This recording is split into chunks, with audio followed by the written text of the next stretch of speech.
Turkey have won it, surely! Oh, it's extraordinary!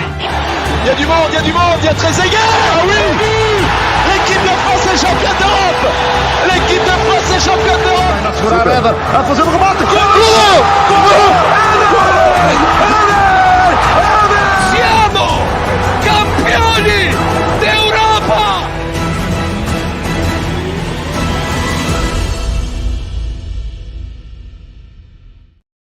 One step closer to Berlin. One step closer to the Olympic Stadium as Germany defeat Denmark 2-0 in a very entertaining game. Will Still, you are the manager of Lens, and you were saying, where's the entertainment? Where's the entertainment? I just see this on social media. Where's the good football? I was entertained, people. Were you? We had thunder, na na na na na na na, thunder. Then we had VAR. And then we had Kai Havertz and Musiala. And somehow Germany overcome Denmark. You could say maybe controversial, or Denmark's worst enemy right now is VAR. Because wow, I mean, I'm gonna show you some images from the game.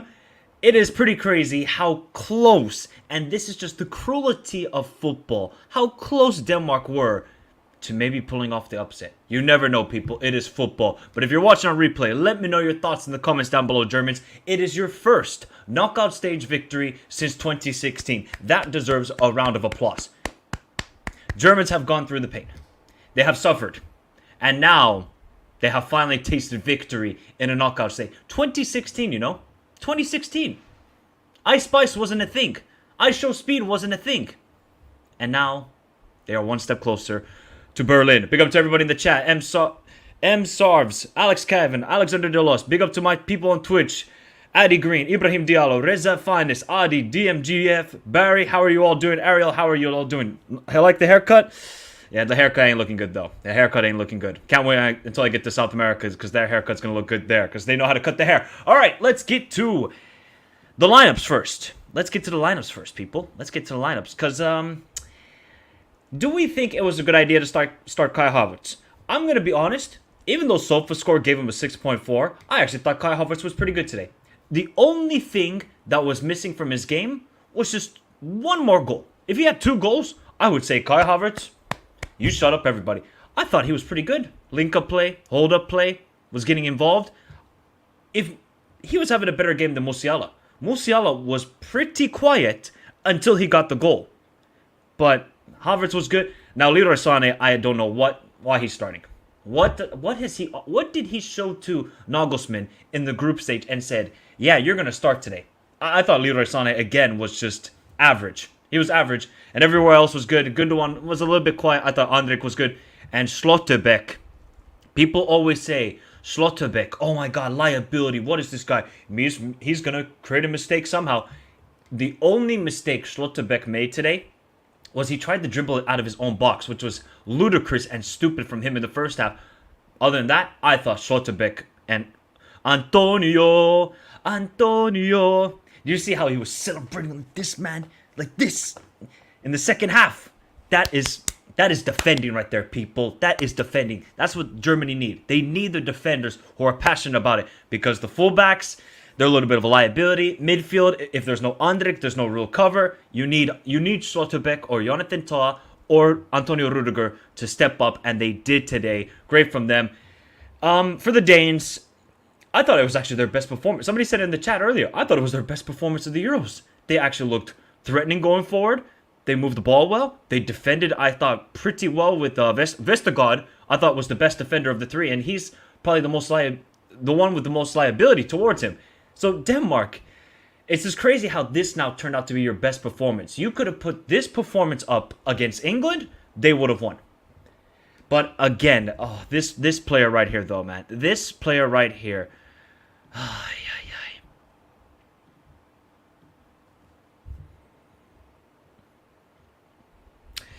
Rasmus Højlund. It wasn't good. 0 goals at this Euros. And he's had opportunities. no Danish person, no Man United fan, nobody who rates Rasmus Højlund, and I rate Rasmus Højlund. I think he is a good striker, and he will turn out to be good, and I think he gets a lot of stick because he is the striker of Man United. But is this bad finishing or great goalkeeping from Neuer? Let me know your thoughts in the chat, and if you're watching on replay. I think it's a combination of both. Højlund should be scoring this, and Neuer is just the GOAT goalkeeper. He read the situation immediately, Neuer, and said, let me come out and block because maybe what Neuer wanted to do was avoid Højlund from going around and just close the space. And I think Neuer did superb there, but to me, Højlund has to be scoring here. He at least got a touch on it. He could have dinked it over Neuer, and it could have been in the back of the net. Ay, man, this should have been the chance. Now, Kai Havertz in that first half as well had a free header. I mean, so free that I immediately tweeted. And remember to follow me on Twitter and Instagram. Links to those in the description down below. Get Füllkrug on. Or I said, actually, Füllkrug would have scored that. I mean, how Kai Havertz didn't score in the first half with that one chance is beyond me. But it didn't matter in the end. Now, I'm sorry to my Danish people. I love you guys. But now let's get to this. This is crazy. This is by a freaking toenail, pubic hair, armpit hair, whatever toenail. Oh my God. Thomas Delaney is offside. Thomas Delaney. Now, rules are rules, right? Rules are rules. If he's offside, he's offside. You cannot deny that fact. But it's just so cruel. One, because Joachim Andersen with a crazy golazo. I mean, that was a crazy volley from him. But two, you gotta have, benefit of the doubt a little bit. But we're in the era where if you're offside, you're offside. So you have to deal with the consequences. It don't matter whether you're nose hair, pubic hair, toenail, whatever hair. If you're offside, you're offside. But the problem is then, a couple minutes later, this happened. I think it was like a span of 3 minutes. They rolled the offside, Germany on the attack, and Joachim Andersen with the handball. I am sorry. They have got to fix this handball rule. And we've seen it in the Champions League. Somebody made a good point on the Discord. The Livramento against PSG. What on earth is Joachim Andersen supposed to do from that range? He has maybe a half a second to react and maybe to get the hand out of the way. I think this is cruel. It's not cruel, but it's harsh. And this is nothing against Germany and the way they played. I think Germany played well. We'll kind of delve into that more. But this is extremely harsh. They have to somehow fix this. I don't know what is it called? IFAB or something? I think it's called IFAB, who make all the rules. They need to fix this ASAP. Because all players need to do is just dribble into the box, take a shot, and if it hits a hand, you'll get the penalty. You get the penalty. I think it's harsh on Denmark, who really started after the 20th minute, because Germany started the game really well. You know, Schlotterbeck, which I have no clue how that was disallowed either. I never even saw a replay for the situation. That goal was rolled off. They had about 5 shots on target in the first 15 minutes. I said, oh, this is going to be a long day for Denmark. But they withstood the pressure. They withstood the thunder that was going on the field and off the field. And Denmark grew into the game, 20th minute. Then they started creating good chances. You know, you had Joachim Male, Højlund with his right foot. It was good play from Denmark. They kind of just steadied the ship and just grew into it. But it's just these small margins, and especially in knockout football where it's just 90 minutes, you got to get away to get the victory. And unfortunately, the dominoes fell into the path of Germany, and it didn't fall into the path of Denmark. Kai Havertz scores, and then Schlotterbeck plays it way over the top, where maybe Schmeichel should have came out of his box to get the ball, and even Musiala was sort of hesitant on, all right, am I going to get to the ball? Well, he eventually got to the ball, Musiala, and he was having a really quiet game. But what do you need your best players to do, people? When they're having a quiet game, not everything's working out, the one thing you have to do is show up when it matters most. And that's what they needed it most from Musiala. It's 1-0. You're about 30 minutes left into the game. If Germany get a second goal, it's done. It's done. And Musiala gets that second goal. and Germany win 2-0. And they're off to the quarterfinals, either against Spain or Georgia. I mean, was it the most spectacular of German performances? No, they did give up chances, and I thought Denmark were doing well on set pieces. They definitely had that advantage there. I thought Thomas Delaney, Christian Eriksen played pretty well. So overall, it was a good performance from Denmark. That's what's going to hurt most, though. That's what's going to hurt most, is that when they have played well, you go out of the competition. But they went up against a team that have the momentum. And I tried to tell this to the German people. Okay, you drew 1-1 with Switzerland. It ain't looking like a bad result now, is it, people? It ain't looking like a bad result. So yeah, you could add question marks about the fullbacks. Okay, David Raum comes on for Mittelstadt in the starting 11. Leroy Sané comes on for Havertz. But the most important thing is nobody's going to care about how you performed against Denmark. It's about getting the victory and moving on. And now I think, really, the buzz. There's saxophone players playing in Germany. They got all the beer flowing. Everybody's happy about the national team. They're starting to feel the spirit again. They're feeling that winning feeling. Something that the Germans have not felt for a long time. They are feeling it. And now they are only 3 games away from collecting another international trophy. I'm just so I'm so disappointed. Let me know your thoughts in the chat if you're watching replay. If you're especially Danish. And I don't want to harp on this player, but he needs to be sort of talked about. Rasmus Højlund had to step up today. He had to. And I think Dovbyk, have been the 2 biggest disappointments at this Euros. In my opinion. I think he's really been a disappointment because when you have given chances like you have during these Euros, I expect at least, okay, if you miss 2 or 3, it's fine. Højlund's maybe had about 4 or 5 decent opportunities. His link-up play overall hasn't been good enough. Hold-up play hasn't been good. And today, when it's 0-0, you have to bury that chance. You just have to, because you're going up against Germany. Germany do give up a lot of chances, and we have evidently seen it in all the games except for against Scotland, because Scotland have no attack. You have to bury those chances. And football's a cruel sport. You don't bury the chances. VAR goes against you. And then when they're 1-0 down, they're pushing for a goal.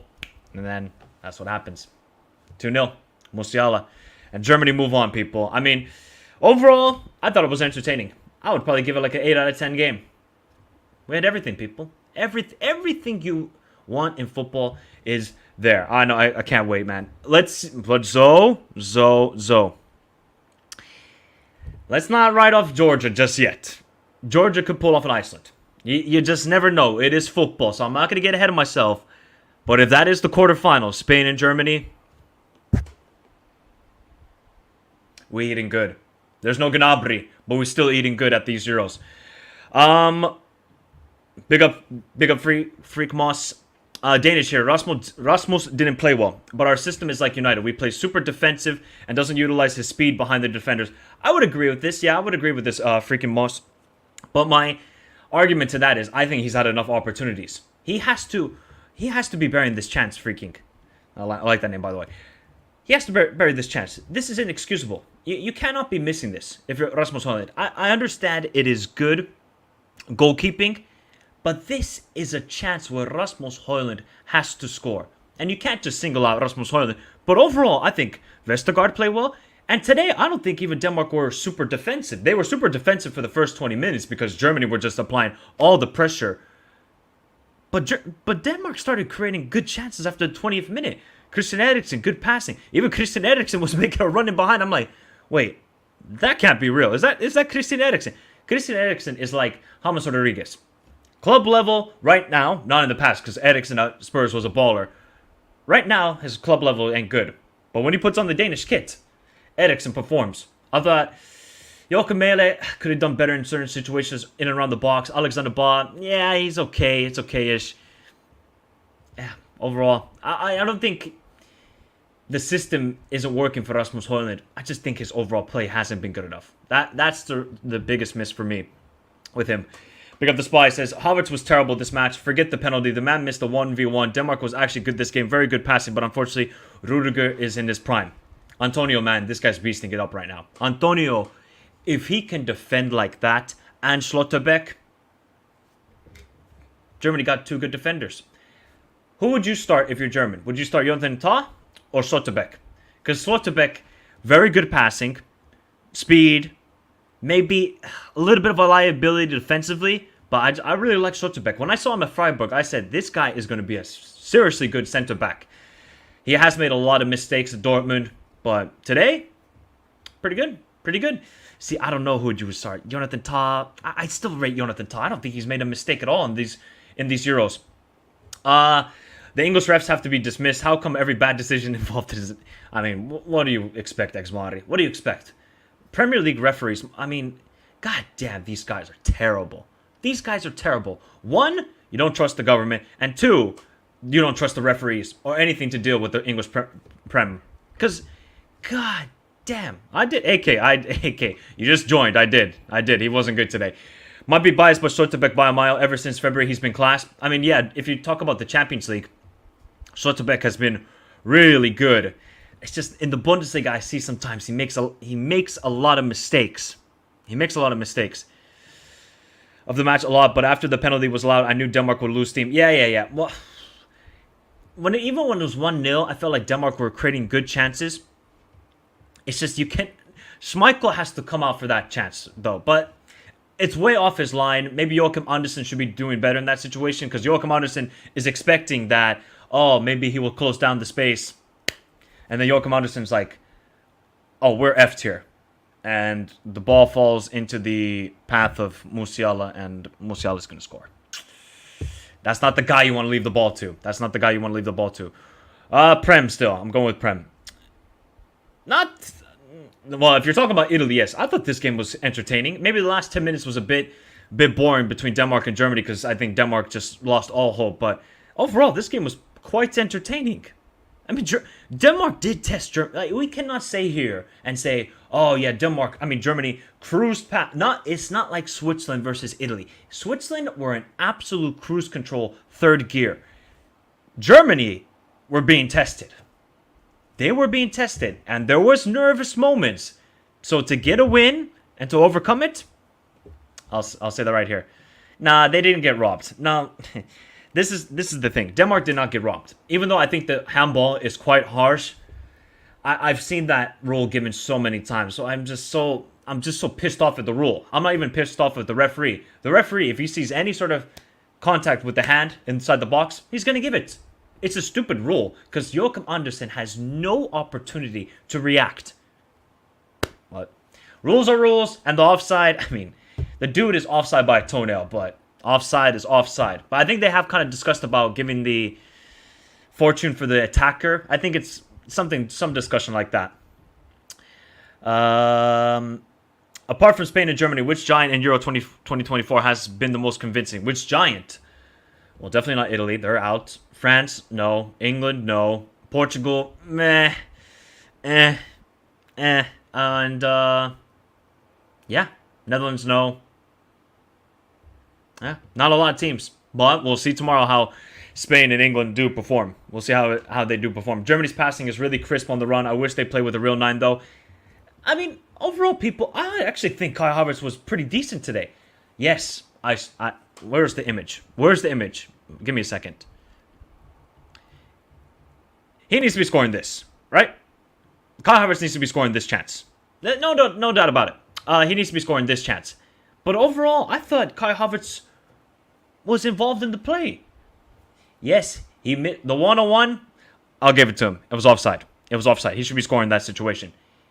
But this is an egregious miss. Füllkrug would score here. But overall, if we crucify a striker for scoring a goal, but he should have had 2 or 3. I mean, at least he scored the goal, people. At least he scored if he scored the penalty, okay, then we have a totally different discussion here. And you know, people, I'm not the biggest Kai Havertz fan. I said after the last game against Switzerland, start Füllkrug. Start him. But didn't Füllkrug miss a 1-on-1 chance as well today? And I'm a big Füllkrug fan. I say, get the guy into the starting lineup. But I think we're evidently seeing Nagelsmann is just trusting in Kai Havertz. And I did say this on another channel. If Gundogan is having a stinker, Kai Havertz is going to play in the 10. And what did you see today, people? Gundogan was having a stinker, not really involved in the play. His touch was quite off. And Kai Havertz went into the 10 role.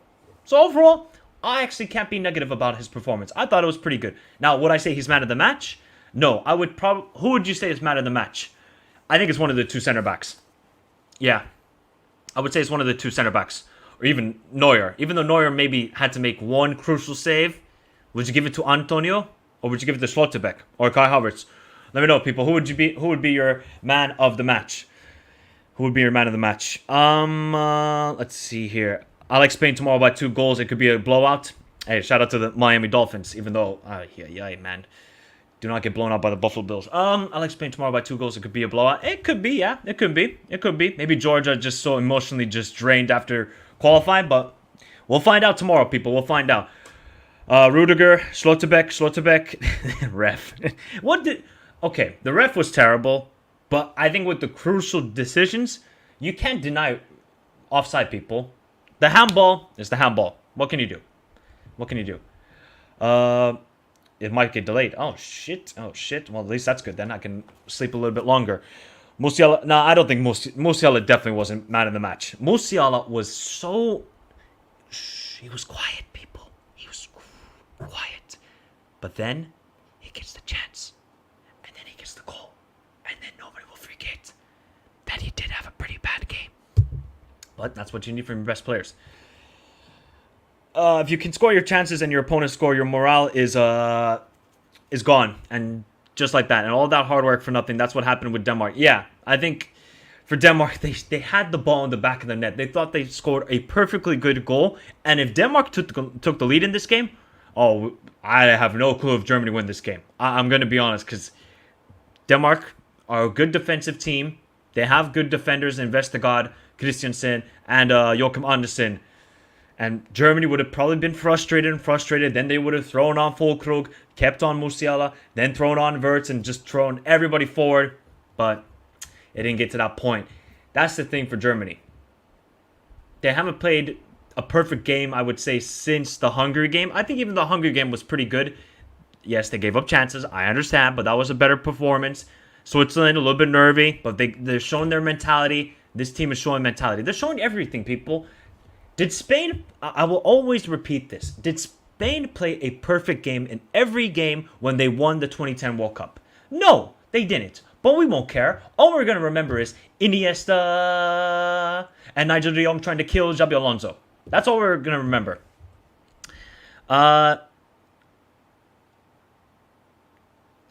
look, I really don't think Musiala had a good game. I think most people would agree he didn't have a good game. But it won't matter because he got the goal. And he got the crucial goal as well. Denmark hit their max. Oh, Norat. I mean, how many chances did Switzerland give up today, Norat? How many chances did they give up? Yeah, okay, it's against the all-timer worst Italy. But Switzerland didn't give up a lot of chances. Germany are just a team that will give up. They will, because they have Kimmich or either David Raum or Mittostad as their 2 fullbacks. And especially with Kimmich, I don't think he's the best defensively as a right back. But still, you're going to give up chances. But Germany will create and create and create. And it's down to them to be... okay, go. You're fine, no, don't worry, buddy. But it's down to Germany to be clinical. So Kai Havertz, you have to be clinical in the first half. It's okay doing it against Denmark, because Denmark don't have the attacking power. But if it is Spain the next round, Kai Havertz and every German player has to be clinical. They have to be. If they don't... I would agree with this, Nikki. Yeah, I would agree with this. Did anybody see a replay, by the way? Did they say it was offside or it was interference on the goalkeeper? What was the... Because I was trying to find the reasoning. I don't know what the reasoning was why they gave that goal off from Schlotterbeck. I have no clue why. Remember, everybody, if you're watching on YouTube, please hit the like button. Subscribe to the channel if you're new around here. Remember to join the Discord. Link is in the description down below. Let's see. A couple more questions, and then we'll head out of here. Big up to everybody. Thank you all for tuning in. You can't compare a small nation like Italy to mighty Denmark. Well, Denmark do have a Euros. They have more Euros than England, so it's not really a small nation. But Denmark, they created chances today. They did. No, I did. Yep, Hans. Shout out Hans. Shout out to every German. Your first knockout stage victory since 20s. I can't believe it's been that long, you know. Oh my god. First knockout stage victory since 2016. Trump wasn't even president then. Damn. Damn. That's how long it's been. Ice Spice was not even a thing. ISO Speed. Prime wasn't even a thing. Oh my god. These are all the things that have occurred since Germany have won a knockout stage victory. But it all changes today. It all changes today. So they said it was a foul. Okay. Okay. Yeah, valid point. Confederations Cup. I forgot about that. Forgot about the Confederations Cup. You know what's even funny about that Confederations Cup? I think that was Germany's C/B team, if I'm not mistaken. They had like Draxler, Timo Werner, and all those places. Yeah. And I was in high school when Germany last won in 2016. Yeah, it's a long time ago, people. It's a long, long time ago. But hey, most important thing is they get the win. They move on to the quarterfinals. And now they can sit back, have a beer, and just see what happens tomorrow. And I'm pretty sure every German is learning now Georgian. They're learning Georgian and just praying that Georgia win. But hey, maybe Georgia. Who knows? Maybe these guys are for real. Like they're the real deal. Now it's like a cute Cinderella story. You might, if you guys are American, it's like in the NCAA March Madness. You know, you have that Cinderella story of like a 15 seed or 14 seed advancing. That's Georgia right now. But could they be like a team that make it to the Final Four? Or will Spain just destroy them? That could be a possibility as well. And then we got England, Slovakia. Swear to God, if I come here tomorrow after the match reaction and we are talking about England going out to freaking Slovakia, oh, you do not understand. You do not understand the discussion I'm going to have about that nation. Oh, you do not understand. Yeah, you gotta remember Iceland, buddy.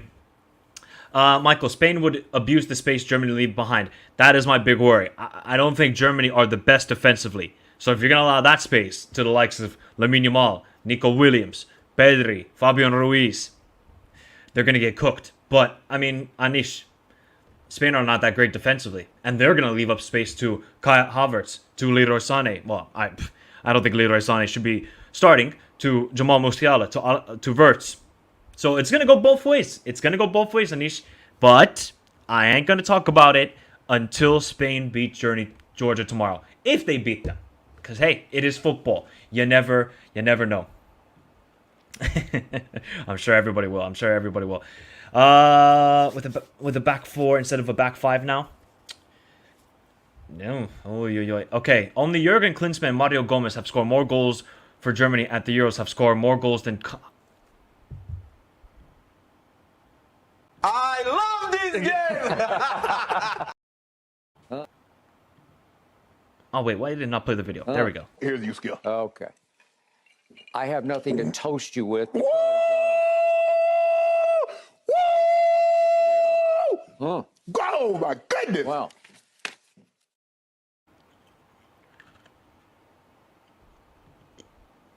My God. I need to check, though. Are they all penalties? I need to check that.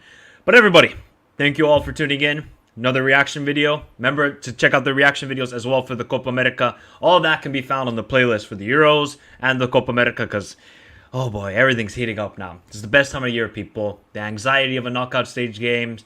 The anxiety of still the group stage going on in the Copa America. We love it. But most important thing you do is hit the like button on your way out. Subscribe to the channel if you're new around here. If you want to support the channel, help me try and make this maybe my full-time job in the future. You never know. Always become a member or support me on the Patreon. I'm going to drop more Patreon videos after the Euros and Copa America because now I'm a busy man. I'm a very busy man trying to cover both tournaments. But I will see you all tomorrow for the reaction for England and Slovakia and Spain versus Georgia. Are we going to get some upsets? Oh man, I wish we do. Adios everybody and see you tomorrow.